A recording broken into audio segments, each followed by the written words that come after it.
a lot of eyes will be on him in training camp, thinking that this is the year, and maybe it is. I hope it is. I hope he goes up there and turns into everything that maybe he hasn't been in the American League. That'd be great.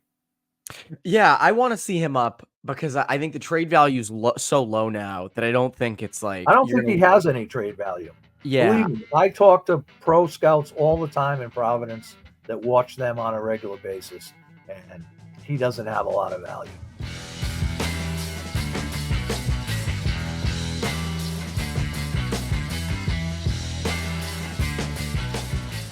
And welcome into the Bruins Beat, presented by Prize Picks and Game Time. Go use that promo code CLNS over at Prize Picks to get $100 cash back on that first deposit. And go to Game Time, use that promo code CLNS to get $20 off your first purchase. Terms apply. I don't know, Mark. Celtics are in the finals. Red Sox are in full swing. Maybe you want to go to a game. Go use that promo code Game Time or promo code CLNS over at Game Time. I am Evan Marinofsky, joined by Mark Divver. Mark, what's up? Nothing much, Evan. Winding the hockey season down here. Haven't been in a rink in 2 weeks? Two weekends? Yeah. I'm going to Mount St. Charles tomorrow, though, for the big alumni tilt. So that's right. I'll get my fix. Did I hear Haggs will be there? I think Oh yeah. What Haggs, time? Pelosi. It's really to see the rosters of the two teams. You know how good they've been since they started the academy, but you look at those rosters and it's like, holy cow! They got so many good players. What time is that at on Saturday? 11 a.m. 11 a.m. Interesting. Free admission. I might try to. Well, for listeners and viewers who are really into that, who want to go watch, like Chris Pelosi, you mentioned, will be their Bruins draft pick. Yep. James Haggs, future first overall pick, probably next year. There's a lot of talent, I'm sure. That who else is there? You got to send me those rosters. All right, I'll do that after we finish here. But I mean, this is how all our conversations go in the rinks. It's, oh my God, you should see what's coming up, and I go, oh, what's going on? You got to send me that. It's our whole conversations. Well, it's going to be good. A bunch of kids who are in Division I college hockey now. Guillaume Richard of Providence College. A couple of UMass guys. It's just a star-studded collection of alums. It's really, for years the Mount program, the high school program, has had alumni games, not open to the public though. But Brian Berard, guys like that, ex-pros would show up for that. But that's a different thing than what this is going to be. And I would suspect that there will be some young studs there, 13, 14, 12, 13, 14, with the program maybe using this as an opportunity to showcase what they got going in Woonsocket. So a beautiful spring day in northern Rhode Island. Why not? Why not is right. Yep. Why not is right. So for those who don't know, Mount St. Charles is an academy now. The great hockey team they have is an academy. And basically they have a U14, a U15, U16, and a U18 team. And in each age group, they are one of the top teams in the country. And they consistently, especially on the 14 and 15 teams, draw a lot of the top kids. So I know a lot of Bruins listeners might not relate to that, but a lot might. And they got a lot of future potential Bruins down the road. So it's been that way for the last bunch of years. And obviously it's a historic program, a historic school. So that'll be interesting. If you're in the area, go check it out. And I agree with you. It's probably going to be a recruiting tool for some of those, or not recruiting, but, say, hey, look what you could end up becoming to some of those younger kids down the road. Last time I saw you was the Mass Hockey Festival a couple weeks ago. We were with Jay Pandolfo, Freddie Meyer, Jim Montgomery. Poor Monty. He was getting I got to give Monty a lot of credit. Every little kid came up to him in that New England Sports Center to take a selfie with him, and he took a selfie with every single kid. A lot of respect to that. It was the day after the game 6 Yes, loss too. it was hours after, less than 24 hours after the season-ending loss on Friday night, Yeah. and he not only, I mean, he was so approachable, big smile with the kids. It was great to see, and I think he's that kind of a guy. He has that kind of a personality that he's open to. He's approachable. You can go up and talk to him. So good for him. Yeah, good for him. His son was there. So very good to see that. And obviously, again, I think it wasn't even like 15 hours after the Yeah, loss. right. And he went out. The funniest part, I came out of the bathroom and he was out in the middle of the rinks, and there was like a group of young kids around him, just like with phones, like, "Can I take a selfie? Can I take a selfie? Can I take a selfie?" And he just said yes, and he always has a smile on his face, and so good for him.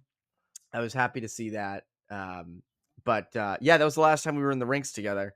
So maybe I don't know if I'll be there Saturday for the Mount thing. I'll have to see.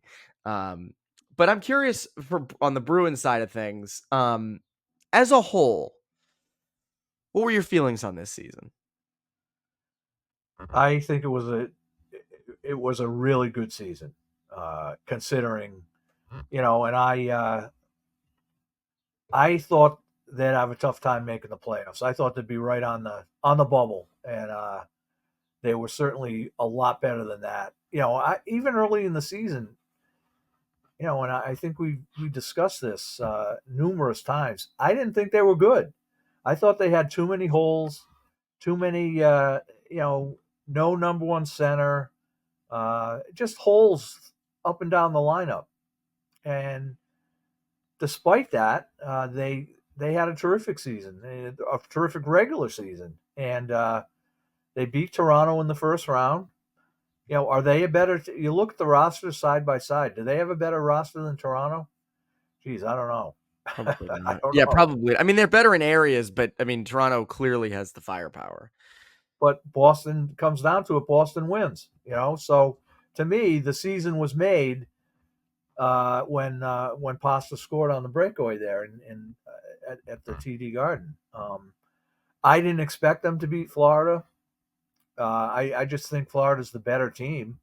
I think they're in the process of proving that again against the Rangers. And but as far as the Bruins, I think there were a lot of positives this season. Swayman obviously had a terrific season, and a great playoff.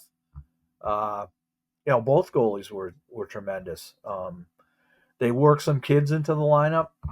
Uh, Mason Lohrei over overcame his or grew, I guess is the right way to term it, as the season went on, and really in the playoffs he really showed flashes that he's going to be a factor in the next few seasons. That was great to see.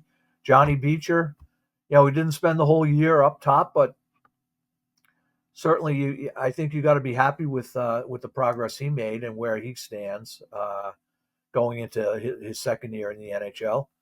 And the guys that they kind of plucked out of obscurity a little bit, the guys like Andrew Peak turned out to be a good pickup. Uh, Parker Wotherspoon. After years of watching him play for Bridgeport, it never occurred to me that this guy could do what he did for the Bruins, but he was good. So I mean, overall, I think I think you got to be happy with it or satisfied with it. Yeah, they weren't real cup contenders. I don't think. I never thought that they were, but I like the way that they hung in through just some horrendous refereeing calls that went against them.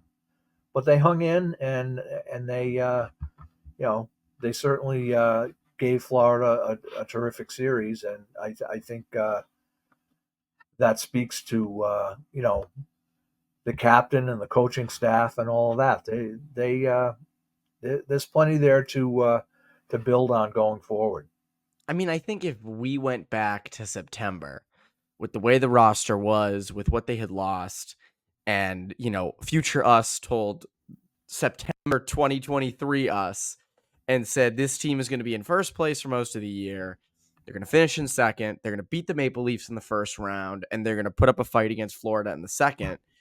And, you said, and we said all the things you just mentioned of Lohrei, and Patra showed you flashes at the beginning, and Swayman became the guy in the playoffs, and like all these different things. You'd be like, oh my God, that's terrific. Like, and obviously you want to contend for cups, and the Bruins, definitely let opportunities pass them by against Florida, and at times in games 5 and 6 against Toronto, for sure. I mean, they were not a perfect team, but I think when you look at sort of the grand scope of it, you can't be mad at it. And I know that, obviously we have high expectations, but I just think given what those expectations were at the beginning of the year, I think they surpassed them. And I think the fact that now, Jeremy Swayman can be the guy.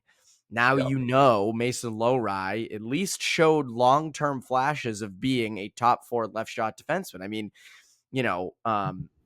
defensemen, the Bruins have had defensemen in the past look outstanding in playoff series before. Think about like Charlie McAvoy in 2017, Torrey Krug in 2013. It's on a smaller scale, but like Connor Clifton in 2019, burst in and made an impact. I think Lohrei's up with, more on the Krug and McAvoy side of like, this guy is legit now. Like, it's a real chance he's a top 4 guy for them. I don't know if he's top 4 out of camp next year, and we can get into that in a bit. But that I think the ceiling with him is really exciting now.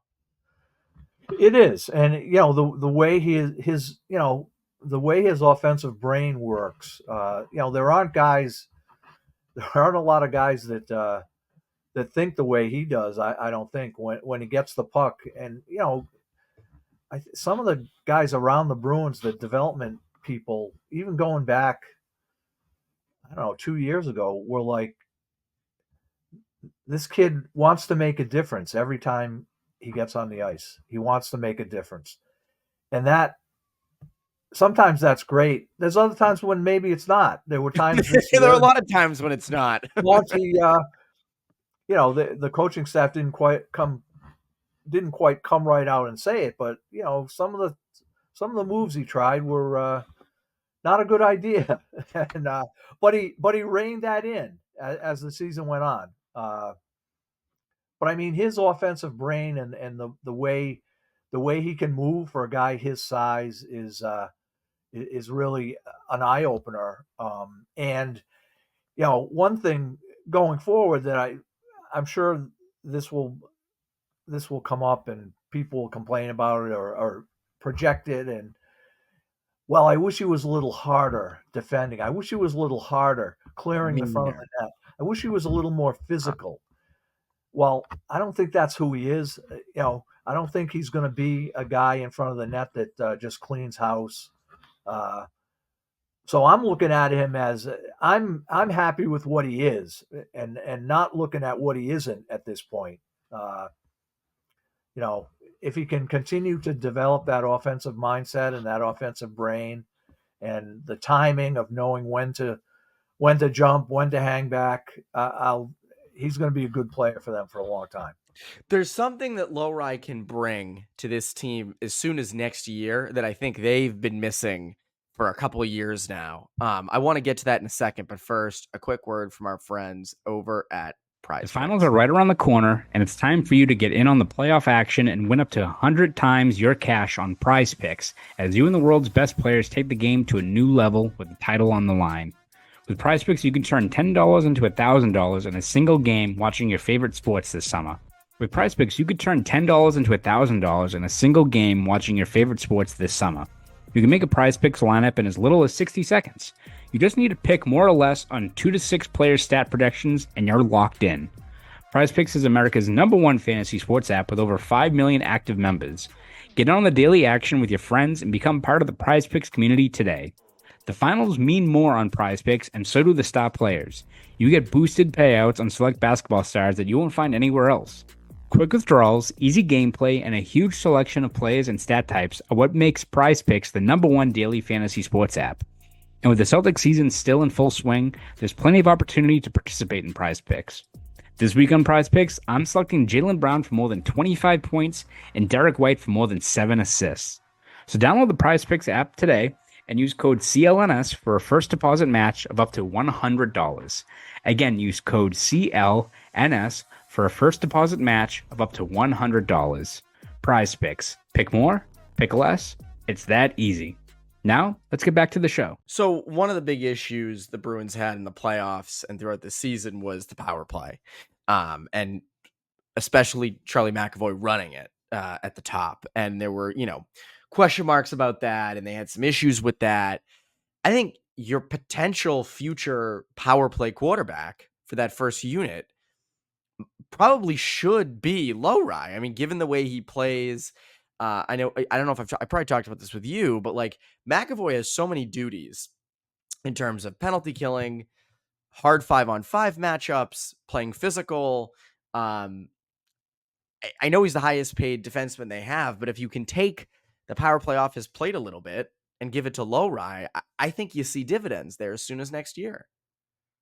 I agree. I think that Charlie, let's face it, a lot of the time he's, you want more from him on the power play. You want more from the power play, and maybe it starts with him.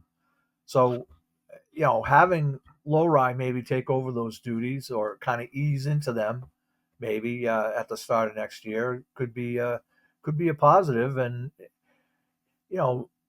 having too much on his plate, Charlie. I mean, so Ray Bourque was a guy who did it all, right? He defended, he was on the power play, he drove the offense from the back end, and was a Hall of Famer, obviously. But should we be why should we expect Charlie McAvoy to, to reach that level or to to get to that point? He's a terrific player, and just entering the prime of his career. He doesn't have to be Ray Bourque. He doesn't have to be, an all-timer in terms of doing everything, defending, driving offense, all of it, leadership. Let him take that power play off his plate and see if that, that might help him, and it might help the power play. And again, he can still do the second unit, and I think he'll get his time. Yeah, and I think, if he forces it in and all that stuff, like, might be back on it, I just think you got to change something. And obviously, I think they'll have different personnel next year. We'll get to that in a second. But I think with Lohrei, at least you have a power play quarterback, someone who can drive offense, someone who can facilitate, someone who's not afraid to shoot from the point. And I think that's a good thing. I think that's a positive to have now going forward in your system. And he's like 6'5". So you do have that. He has good reach and he has great hands for someone of that size. Yeah, he really does. He really does. You just don't see that in players like him. I don't know. I hesitate to use the term unicorn because that's a little overused sometimes in talking about young players, but he can do things that other guys can't do. So it's going to be fun to see how he develops here going forward. It's interesting. You and I watch a lot of prospects who are in their draft year, obviously locally, especially. We watch a lot of those guys. And oftentimes when you talk to scouts, you hear you want picks that are easy to defend, no matter what they turn out to be. If a player is big, if a player is really fast, different things. The size element is always a thing. The size element, because you can defend that. Oh, he was 6'3", he was 6'4", he was 6'5". I wanted to see what they're, a chance on him. Like Dean Letourneau is a big one this year. There's a lot of debate around whether or not he's a first-round pick. So for those who don't know, Dean Letourneau I think he's 6'7". He was at St. Andrews College this year. They play a lot of prep teams, especially a U18 guy. Center, right shot, really skilled, put up like 80 points in 30 games. Absurd numbers. And there's a lot of question marks around, is he a first round pick or is he not? Because he's still so raw. He's 6'7" and he's like 18 years old. Like that, you're going to be raw at that size, at that age. And I wonder, like, and apparently it seems to be, when Lohrei was drafted, I think it was a similar thing of, hey, this is a defenseman who just became a defenseman. He's 6'5". He's raw, but he's very talented offensively. Let's take a flyer on it. Let's take a chance on him. And they took him in the second round. So again, that looks to be something that's aging well. It's aging like fine wine instead of aging like milk, which is a good thing. I want to get into the off season. I want to talk guys that you like. What are positions of need for them? But first, quick word from our friends over at Game The Time. NBA Finals are right around the corner, and if you're a Celtics fan, odds are that TD Garden is going to be packed in June as the Celtics go for Banner 18. And if you want to cheer on the C's inside the Garden, you got to go with Game Time tickets. Game Time is an authorized ticket marketplace that makes getting NBA Finals tickets even faster and easier. Prices on the Game Time app actually go down the closer it gets to tip-off. With killer last-minute deals, all-in prices, views from your seat, and their lowest price guarantee, Game Time takes the guesswork out of buying NBA tickets.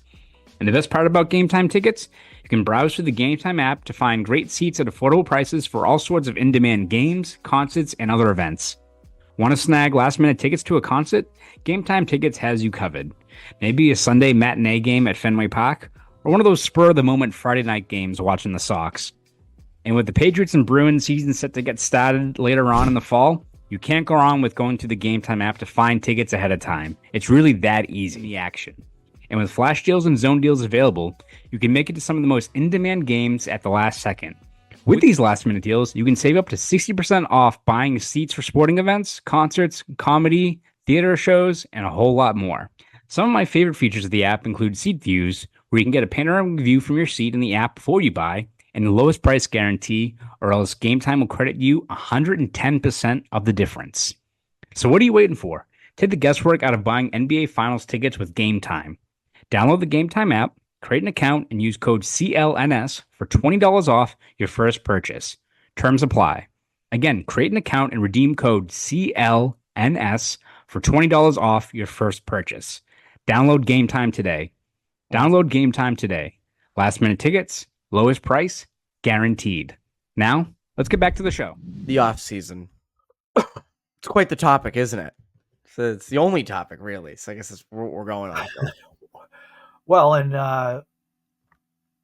they have so much cap space all of a sudden, which hasn't been in the past. They've been shopping at the dollar store a lot of times, and they got some great buys there in some cases. But now they can kind of move up to the Chestnut Hill Mall and do some shopping there, and not have to worry about the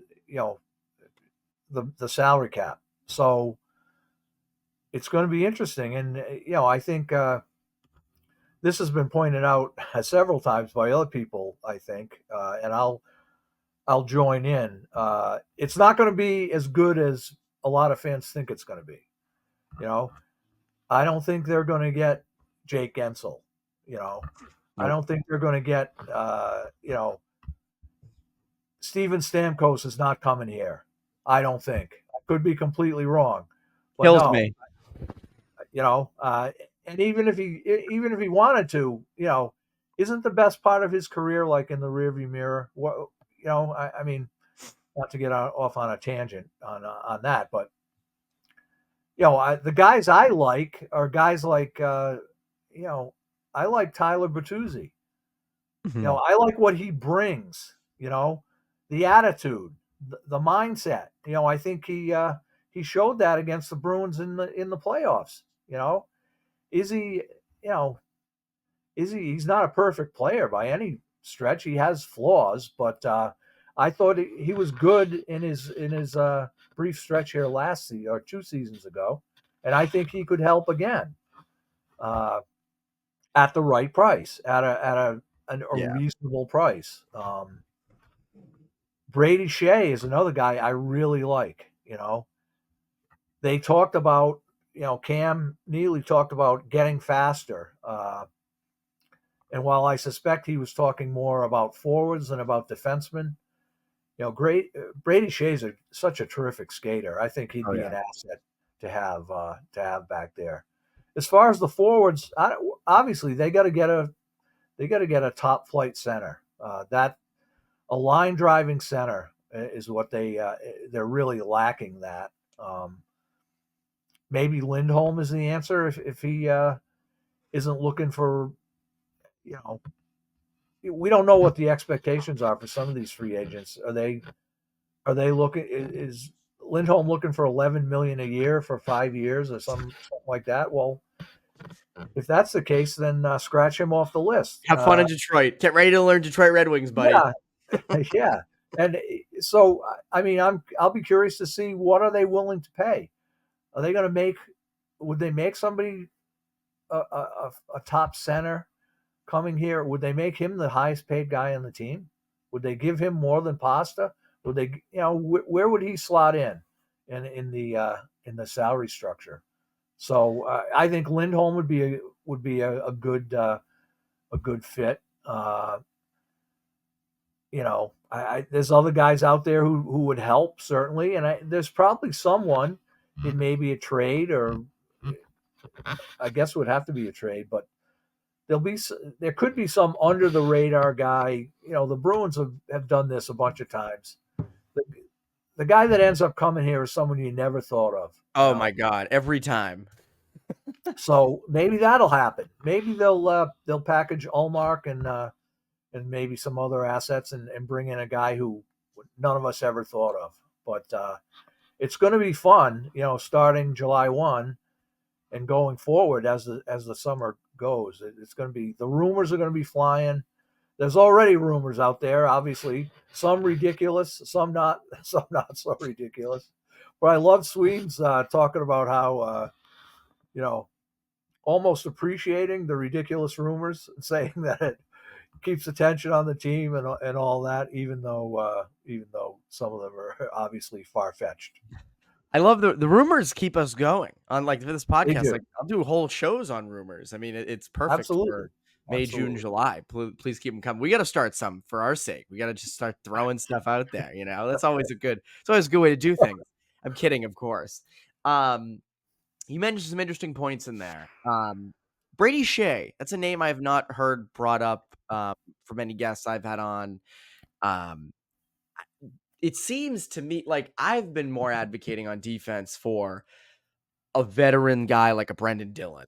I like him. I like what he brings. I like his track record. To me, because of what Lohrei can be, I think on defense, I would rather spend less, get a veteran. Again, I don't know what Dillon's going to cost you, but I think I'd rather have, to start the season, let's just say hypothetically, Dylan, McAvoy, Lindholm, Carlo, Lohrei, Peak as your 6. And then if Lohrei continues to progress, well, that's an easy thing. You can put him right up with McAvoy, bring Dylan down to the third pairing, and that's okay. Shea's tough, I think, because Shea's going to get paid. And I agree with you. I think it'd be a wonderful addition. I just don't know with Lohrei coming up, like, is it worth it for that? Now, clearly they are interested in top 4 left shot defenseman. I mean, I think they were in on Hanifin, and they clearly would not mind another guy. Do you think that could happen, where they go with a guy like Shea? I have no idea. No idea. That's just somebody I like and have always liked. From his time when he played in the American League. But you can't have too many. Not to dip into the barrel of cliches here, but you can't have too many good defensemen. I agree. And a guy who can skate like he can and can move the puck like he can would help. Obviously, it depends on where he would fit in the. How much are you willing to give that guy? I think he's 30 years old. So, what are you going to give him? How many years? How much money? That will factor into whether that's a realistic, hope. But Brendan Dillon, I've never. I think Ryan Mougenel, the Providence coach, worked with Brendan Dillon when in the San Jose organization, and I know someone else in the pro game who says that Brendan Dillon is like the best teammate and the best guy. No doubt he would be a good pickup. I was worried you'd be like, I heard he was the worst person. Damn it. All right, cross him off the list. That's good to hear. How old is he, though? Isn't he like 33? Something He's like that? He's older. I'll look it up. I think he's like 34. He's 33. Okay, so, my I guess my fear or I would be apprehensive that, would he turn into the next Derek Forbort? Would he be a whipping boy in short order? Sorry, my phone's going off here. That's fine. That would worry me. I mean, I agree with you. I agree. But I think they're different. I think they're different in that sense. Well, I think Dillon is not that. I mean, Forbort was a tough guy, but I think Dillon's on another level from where Forbort was in terms of fighting and stuff like that. Yeah. But I mean, I wouldn't be against Brendan Dillon. I think that kind of physical player would be an asset, certainly. And when you look at these playoffs, and you need guys like that. Let's face it, you need guys that will bang and are willing to fight and will stick up for their teammates, and he certainly fits that category. I agree. I mean, the Athletic has Shea as the 5th best free agent, and they have his projected next contract at 7 years, $7.4 million annually, which is that's a hefty price. That's a lot of money. But someone will give it to him. I just don't. Again, I think the Bruins, like that, to me, that money should be spent up front on a guy like Lindholm. I think. Yes, I agree. You got to slot if you're going to go after a guy like Shea or someone similar. You got to slot that. Make sure that fits in the salary structure. And if you're giving him that much money, then he probably doesn't fit with Boston. Yeah, and I think they have Lindholm at they have his projected next contract at, they just had it. I don't know what the article that has it now has previous contract in the space that used to say projected next contract. So I think the projected next contract for Lindholm, they have it like 7 years, 7.9 million, which again, I'm fine with. I agree with you. I think that, money needs to be spent getting a line driving center. Now you bring up an interesting point of like, would they pay someone more than Pastrnak? And judging by the free agent class of centers, right? Lindholm, Chandler Stevenson, who I also really like. He's a guy I think that would bring speed. Yep. I don't think you're paying more than Pastrnak for those guys. And Lindholm is right there with them. I don't think you're paying more than 11. Yeah, I don't think anyone's getting more than Pasta. That just would that would be un-Bruin like to make a move like that. That's just not how they've done business. So I like Chandler Stevenson. I think that would be a terrific. He's not a number one center. Is he a number two center? Well, I don't know. I guess you can debate that, but he's a very good player. He certainly brings speed. He brings a lot of speed. So again, depending on how much money you're giving him and what the term is, I think he'd improve the team without a doubt. So we mentioned rumors, and the fun one right now is I don't know if you saw this one in the Ottawa Sun. Linus Ullmark to the Senators for Jacob Chychrun, a first-round pick, and another draft selection. That's a very high price for Linus Ullmark. When I saw it is a high price, and you got a new GM going in there in Steve Stais. Or is this title GM? I don't know, but he's at the top of he's the guy making the deals in any case. I don't know if is that the trade you want to make right out of the gate when you're a new guy in that decision making hierarchy. I don't know. They can figure that out. But the most attractive thing to me, my eyes lit up when I saw a first round draft pick. First round draft pick. Ottawa has a lot of young players in the pipeline. I believe they have a lot of picks. I mean, that would be what I would like to see as a first round draft pick. Does that make the Bruins better next year? Probably not. Probably not. It's probably the pick would be someone who's playing junior hockey or college hockey next year, not a guy who's stepping into your lineup. So there's that. Chychrun, yeah, I mean, he's a good player. Don't get me wrong, but why does this guy keep getting traded so much? I know. Like That's the thing. I don't know. So I would rather have the first round pick and maybe another pick or prospect. And if you can get that, I'd like that. But that's not going to make you better next year. But I think clearly, I mean, Ullmark, they can't do the 2 goalie thing again. They gotta. That was great. It's been great, but it's time to have Swayman be clearly the number 1 guy, have Bussy be the backup, and get hopefully a haul for Ullmark. But it won't be as much as when they make this deal. I can hear the afternoon radio show now bashing the Bruins for not getting more. Oh, they can pencil that segment in right now. That's gonna be a great. Sweeney blew it. Yeah, the Bruins blew it. Yeah, they didn't get enough. So I don't know. Like I said, the draft pick makes my my eyes light up because they really need a top young prospect. That's something they don't have at this point. And without any picks, it's tough to find those guys. You're not going to find those guys in the later rounds. You're just not. And you just hit an interesting point because I've been saying all along, if you can get a first for Ullmark, you take it. That's why, like, Colorado has a first. Like, do it for a first. Yeah. You need it. You need to be picking high in the draft. You need an influx of young talent.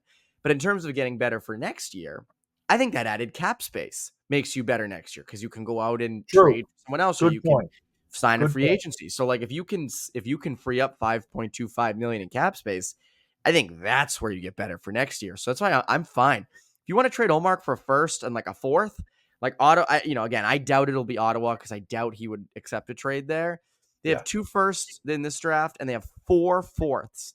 Now, the Bruins need high draft picks, but if it was a first round pick and a fourth, let's just say hypothetically, like, I'm okay with that. If you want to do a first round pick and a prospect, I'm good with that. Now, I know that people want, like, Linus Ullmark for a top 6 center and a first, and this, like, if that trade pops up, then sure. Or, like, you want to do something with Marty Necas down in Carolina, okay. But this team does need a first. This team needs to pick a high-level player.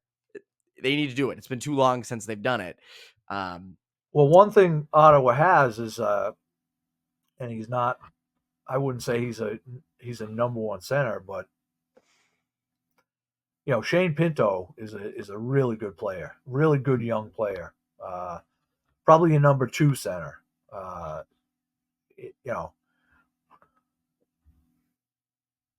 If they got him, I'm kind of thinking out loud here. He wouldn't. Ullmark for Pinto, that's not going to fly. You need more than that. But what if he was part of it?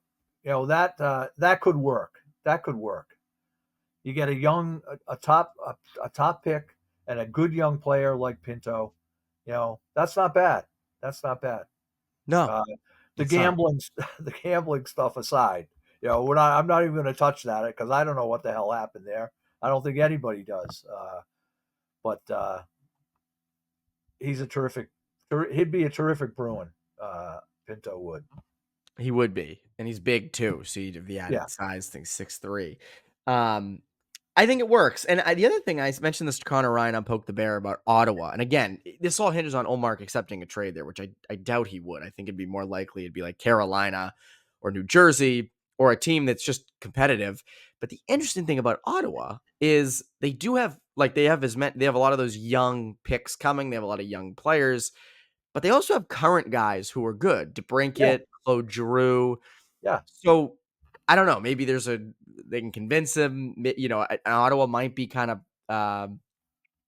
what's the word? Adamant about trying to compete now to satisfy a guy like Claude Giroux. Again, I don't know. Thinking out loud here with Ottawa stuff, but along the lines of prospects, because you just mentioned it, and this has been a topic. A lot of people say, "Oh, on defense, you don't need a Dylan, you don't need a veteran, just bring up a guy." Do the Bruins have anybody in Providence now? And I'm not counting Beecher or Lauko or Lohrei or Patra because they're up. But do the Bruins have anybody now that can in Providence that can step in next year or could potentially step in next year and make an impact? Off the top of my head, I would say no. But then, Parker Wotherspoon did it this year, after starting in Providence. There's a guy, Mike Callahan, okay? I feel like he maybe didn't have the second half of the year that it looked like he started off strong, faded a little bit in the second half. I'm thinking maybe he could be the 7th D, playing as needed, but I wouldn't take that to the bank by any stretch. But in terms of anyone else, no, I don't think they've got guys down there that are ready to step into an NHL lineup. No. What about Fabian Lysell? Well, I'm kind of hoping that they pencil him in Boston to start the year. One reason being, I'm sick of watching him in Providence. And I'm curious to see how it would go in Boston. Excuse me, because his. It would be interesting to see if the coaching staff up there, what would their reaction be to this guy, that,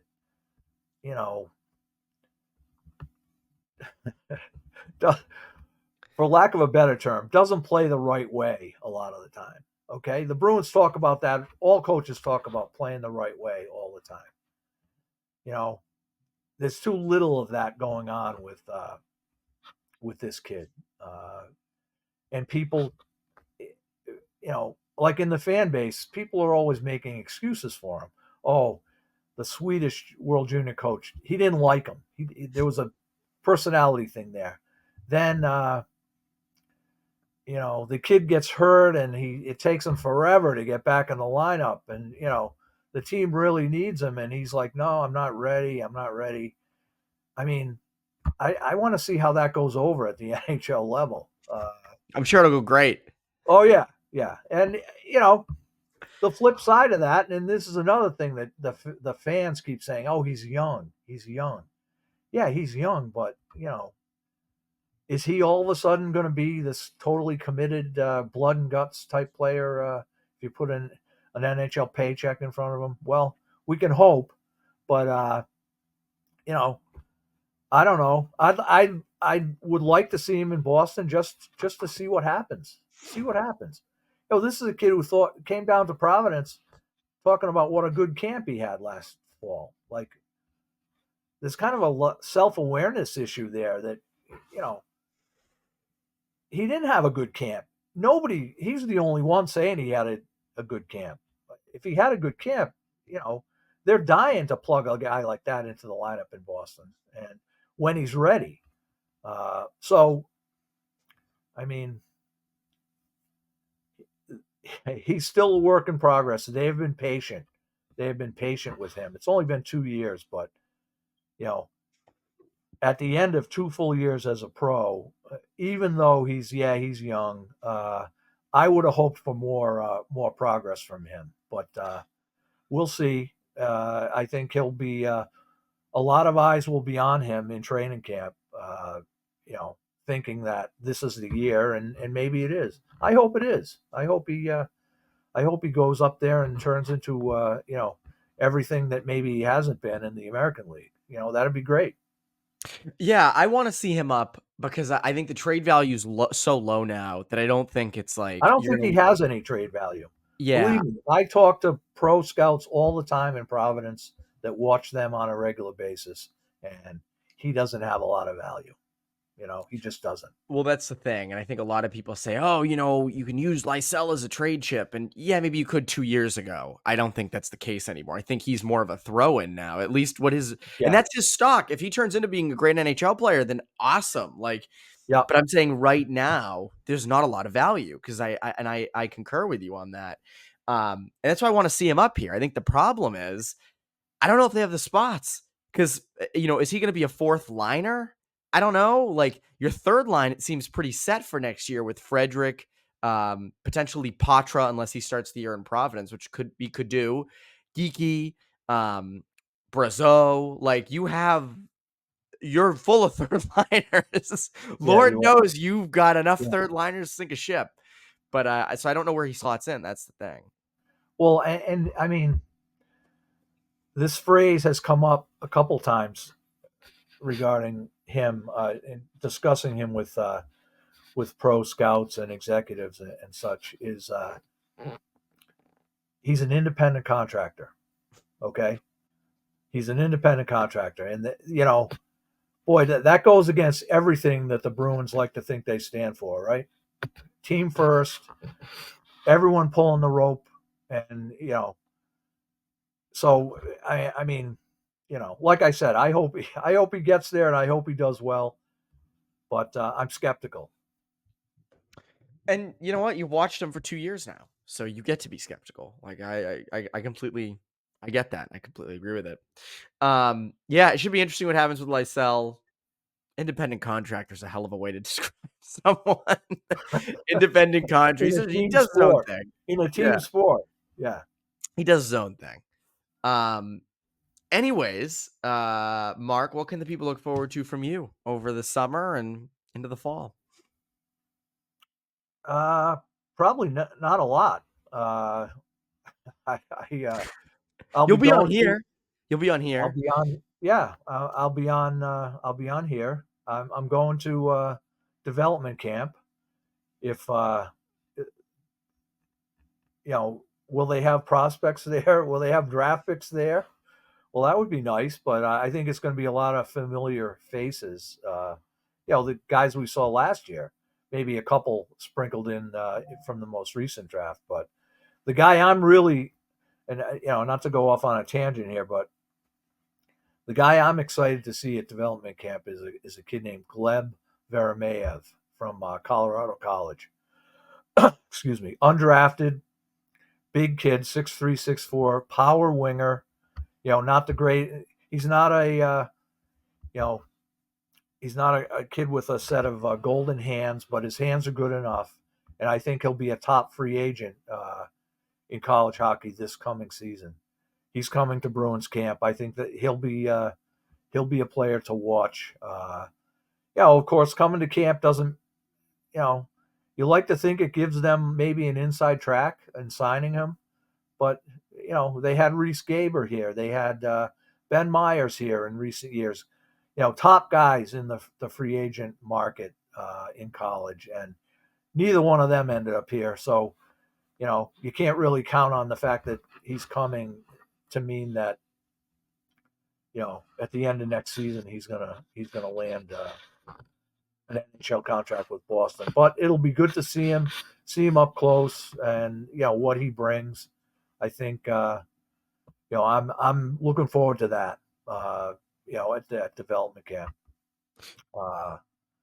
And geez, I don't have a lot else on the plate this summer. It's going to be a lot of rest and relaxation, I guess. I got my tomatoes in the ground. I got my pumpkins, growing. So I think of me like in The Godfather when he's in the tomato garden with his grandson, the Godfather, with the hat, the sun hat. I'm going to be striking that pose. My granddaughter's going to be running around in and out of the tomatoes, and I'm just going to be sitting there maybe drinking some wine. Who knows? Let's get some wine. Why not? Yeah, why not? Why not? Come on, you deserve it. That's perfect. And you'll be at the Foxborough Sports Center every Wednesday with I me. will. So I will. And, the rosters there, that's going to be fun. That's going to be fun. Yeah. Good 09s. A lot of those kids, they'll be, as we know from past experience, there'll be weeks where nobody's there because they're all at national camp. But, there's going to be a lot of good players there, a lot of fun players to watch and see. And kids will come out of nowhere. Kids we didn't know, kids we didn't expect much of will emerge, and it should be fun. It always is. It always is. It always is. And you're right. It's good to see kind of for the next season. And there's a lot. I mean, you've been there way longer than I have. Lots of former NHLers have gone through there. So it's always a fun event to watch and to see kind of the future. Anyways, Mark, always a pleasure. That's been this week's Bruins Beat, presented by Prize Picks and Game Time. I'm Evan Marinofsky. Bruins Beat listeners, have a great rest of your week.